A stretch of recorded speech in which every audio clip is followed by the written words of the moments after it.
How to use the GrassCast Zoomable maps.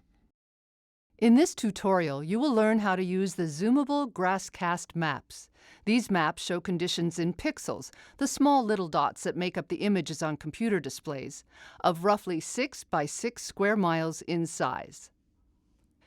Before we take a closer look at the Zoomable maps, please note the region that GrassCast covers.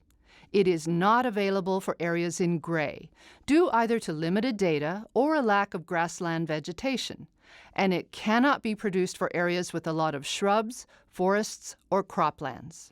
Now let's learn how to find your area on the Zoomable map. If your internet is slow or you are using your cell phone, try viewing the static image. Click on the GrassCast Maps Zoomable tab from the main page. If you would like to search for a specific location, click on the search icon on the far left map. Type in a specific location such as a town, zip code, or cross streets, and a list of options will appear. Click on the option that best matches your search. The 3 maps should zoom to that area. Please note that it might take a moment for a layer of color to cover the area. The 3 zoomable maps provide the same information as the static maps, but they also provide closer views and include satellite imagery in the background. As with the static maps, the 3 panels show how well grassland vegetation is expected to grow under 3 different scenarios: above, near, or below normal precipitation. When you click the plus icon at the top left of a map, you can zoom in closer.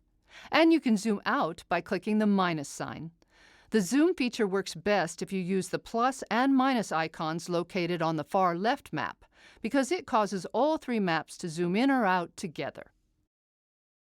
It is recommended that after zooming into an area, you try zooming back out to view the grassland forecast for surrounding areas and across the Great Plains region.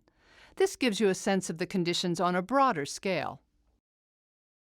If you are interested in learning more about how to interpret the 3 maps, please click on the How to Read the Maps button.